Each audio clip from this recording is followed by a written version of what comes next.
Hello student, मैं doctor Anju Mittal BSc part second में biotechnology में आज हम टिश्यू कल्चर के बेसल मीडिया के बारे में पढ़ेंगे। बेसल मीडिया जिसमें हम जहाँ पर प्लांट के टिश्यू उनके अकॉर्डिंग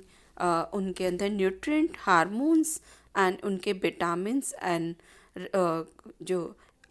इनऑर्गेनिक एंड ऑर्गेनिक को प्रोवाइड करा के उससे लेबोरेटरी में उसके टिश्यू का कल्चर कराने के लिए हम उसमें डिफरेंट मीडिया को हम यूज़ करते हैं। और इसके लिए सबसे पहले इनके ये जानकारी के बाद में कुछ साइंटिस्ट को इसमें सफलता मिली और उन्होंने उसको टिश्यू को कल्चर लेबोरेटरी में करवाया और उसमें वाइट, मुर्शिगे एंड स्कूक के नाम इम्पॉर्टेंट है। और इसमें मीडिया जो कंपोजिशन हम इसमें करते हैं जिसमें जैसे सबसे पहले हमें प्लांट स्पीशीज़ जिसका जो कल्चर करवाना है वो पार्ट हम लेते हैं और इसके लिए जनरली उसका टिश्यू और प्रोटोप्ला और सेल उसको ग्रो कराया जा सकता है। और मीडियम के कंपोजिशन पर ये स्पेसिफिक उनके रिक्वायरमेंट के अकॉर्डिंग हम उसे कि जिससे कि उसको कल्चर करवा सकें और उनको हम इसमें लेते हैं। तो कल्चर का और साथ में ही कि जिससे कि जो भी प्लांट्स की रिक्वायरमेंट है या उसके टिश्यू के ग्रोथ के लिए वो सभी उसके अंदर होनी चाहिए। और अगार जो मोस्ट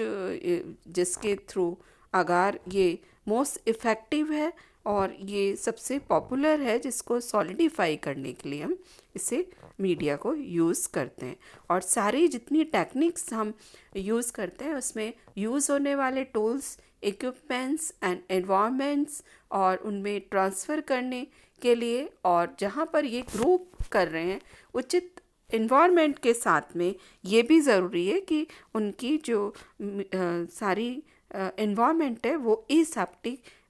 होनी चाहिए। टिश्यू कल्चर के लिए जो फर्स्ट स्टेप है वो सबसे ये कि जिस भी नेचर में जहाँ प्लांट से हमने उसे प्राप्त किया है और जहाँ जिस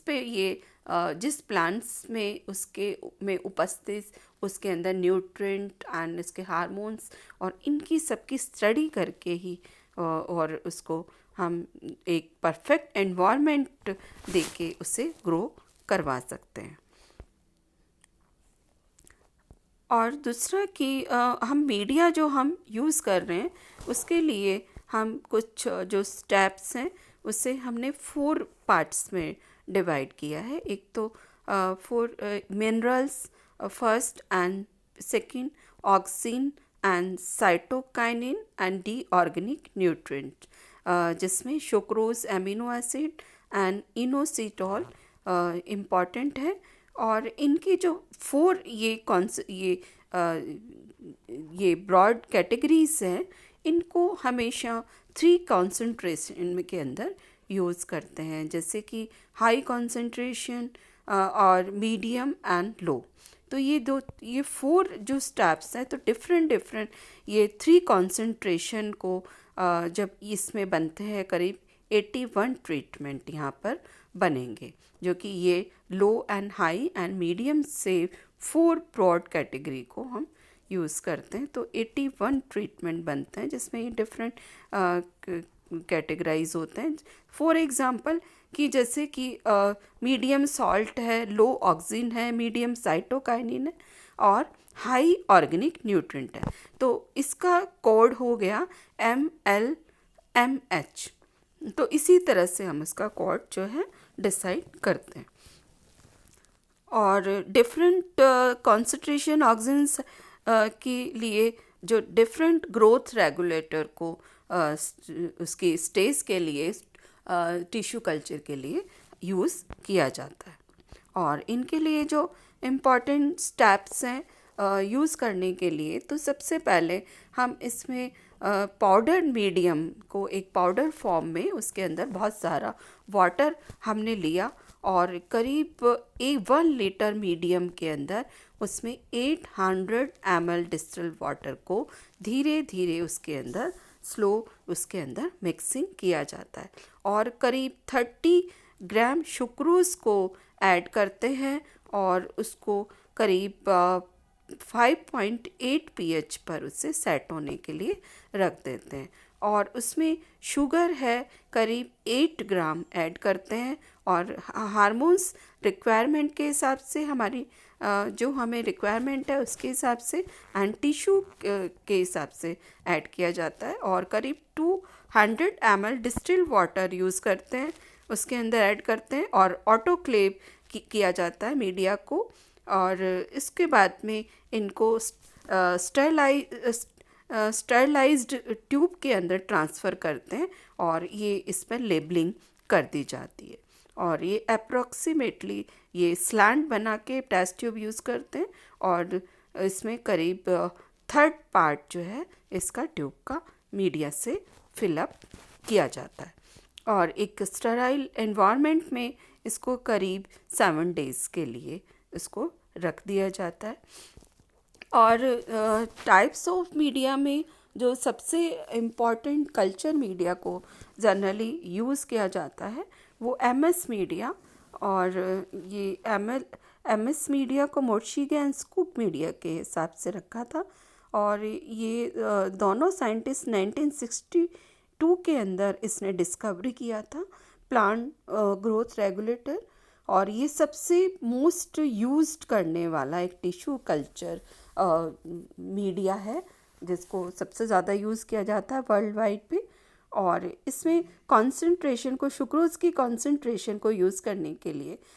जैसे कि जानकारी जैसे MSO इंडिकेट करता है कि इसमें शुगर जो है वो नहीं है एब्सेंस है अगर MS10 तो मतलब इसमें 10 ग्राम पर लीटर यहाँ पे शुगर उसके अंदर प्रेजेंट है और इनका जो पर्पस है मोर्शिगे एंड स्कूप का कि जो इसमें इनका organogenesis callus culture micro propagation and self suspension इसमें मीडिया को इसमें जनरली इंड्यूस किया जाता है और इसके मीडियम को यूज़ किया जाता है सेकेंड ये कि वाइट मीडियम ये PR वाइट ने इसको 1963 में इसको रूट टमाटो के रूट के कल्चर में इसने सबसे पहले यूज़ किया था अपने मीडियम को और ये रूट कल्चर कराने में इसमें सबसे अर्लीस्ट साइंटिस्ट है ये और साथ में इसने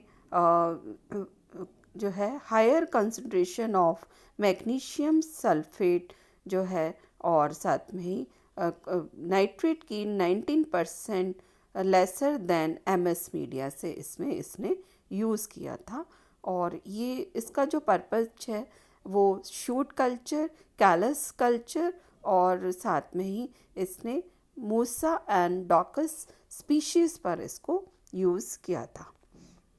तो जो इसके अलावा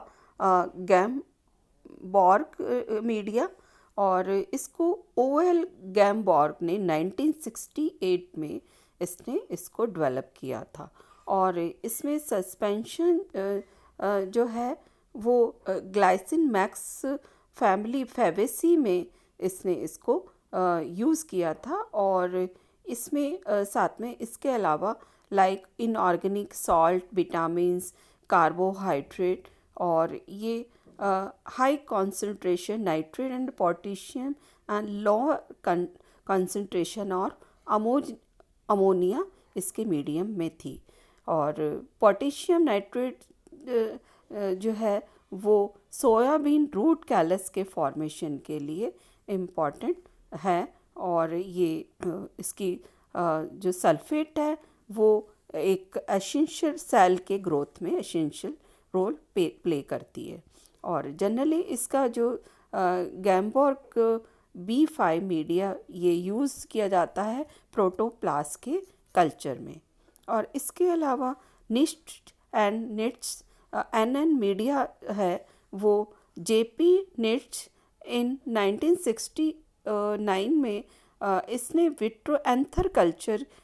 निकोटियाना के एंथर कल्चर में जो कि सोलोनेसी फैमिली से बिलोंग करती है, और इसने ये जो है इसकी कंसंट्रेशन में thiamine, biotin and folic acid जो कि एंथर कैलस को सपोर्ट करती है। तो इसके मीडिया के अंदर thiamine, biotin and folic acid को यूज़ किया, और ये एंथर कल्चर को विट्रो कल्चर में ये सक्सेसफुल हुए।